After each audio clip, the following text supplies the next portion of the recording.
tournament bola sepak peringkat dunia untuk player-player ada masalah pekak. Pendengaran. Masalah pendengaran. Faham. So that's why kita dapat peluang itulah. Baguslah peluang tu tak semua orang dapat. Dan lebih kepada nak allowance lah. Baju Jujur cakap, baju dapat, allowance dapat. Saya dah dapat detect dah perangai. Saya dah dapat detect perangai awak dekat sekolah dulu. Awak yang macam walaupun tak boleh join lompat tinggi, tapi awak nak join tak? Sebab tak nak join kelas. Betul? Tak, dia nak lebih income, nak lebih kepada income tu. Faham. So dapat allowance. So that's why lah, event antarabangsa takkanlah tak ada allowance. Ya, faham. Event sukansi pun ada allowance, jadi volunteer pun ada allowance. Boleh share berapa? Apa untuk ni allowance tu World Cup ni? Tak ingat lah sebab berlangsung tahun 2023, lama sangat. Tapi cukup lah untuk lunch hour seminggu, makan lunch seminggu. Nanti kira sendirilah. Cukup lah. Dapat baju 2 helai. Faham. Hilang sijil antarabangsa. Hilang soalan aku tadi. Dah masuk lunch tu, masuk allowance ni. Aku nak tanya lah, apa yang korang nampak dengan gambaran dekat situ? Sebab aku rasa aku dan penonton yang lain pun ramai tak pernah tengok bola sepak orang-orang pekak.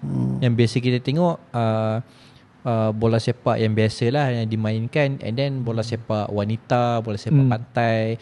So dekat situ soalan aku adalah, apa perkara yang kau terkejut bila tengok dekat on that day tournament tu? Aku rasa aku share sikit macam mana perjalanan menjadi volunteer tu. Boleh. Menarik. Berbaloi. Berbaloi UM bayar allowance tu. Bukan UM. Bukan. Dia organizer. Okay, sorry. Organizer ni dia organizer antarabangsa lah. Tapi ada urusitinya orang-orang Malaysia lah, sebab tournamentnya berlangsung di Malaysia. Dan salah satu venue untuk event tu yang kami jaga adalah dekat sekitar Universiti Malaya. Dekat Universiti Malaya dia salah satu tempat. Ada satu stadium dekat Universiti Malaya yang bukan semua kat situ lah. Ada dijadikan satu venue untuk peringkat grouping.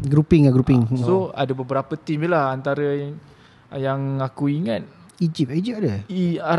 Arab Saudi ke Malaysia confirm lah. Timur Tengah apa, ada tim Malaysia dalam grouping tu dan bermain dekat stadium tu. Ada lagi 3 tim lah lebih kurang. Malaysia ada hantar tim tau yang tu. Jadi kami bila hari tournament, hari ada match, kita akan kumpul lebih awal, ada briefing daripada urusitier. Dia kira dulu berapa volunteer yang hadir tu dan bagi tugasan. Antara tugasan yang penting bila menjadi volunteer match bola sepak ni, yang aku tengok lah, aku perhatikan, pertama kena ada ball picker at least 4 sudut. Kalau nak senang lah, 4 sudut maksudnya kiri kanan belakang post goal, goal post. Cocok. Dia tak main size 11 side besar kan? Dia main full besar. Full size, full match. 11 full time. 90 minit.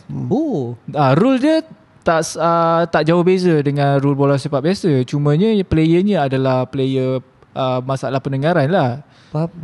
Rule nanti kita cerita. So aku nak cerita macam berapa volunteer yang diperlukan untuk yang masih untuk match tu lah. So 4 ball picker, lagi 8, 4 untuk stretcher, 4 untuk stretcher. So 8 untuk stretcher. So itu je tugasan untuk volunteer. So total ada satu lagi lah yang jaga scoreboard. Jaga scoreboard. Kalau ada volunteer extra, jaga scoreboard. Kalau tak ada volunteer extra, orang yang pick ball tu tolong sekali. Sebab skor tak jarang sampai 11. Pergi lari kan? Tak dapat saya cuba lari 11-0 awak tak dapat? Dapat. Dekat YouTube tengok ada punya thumbnail.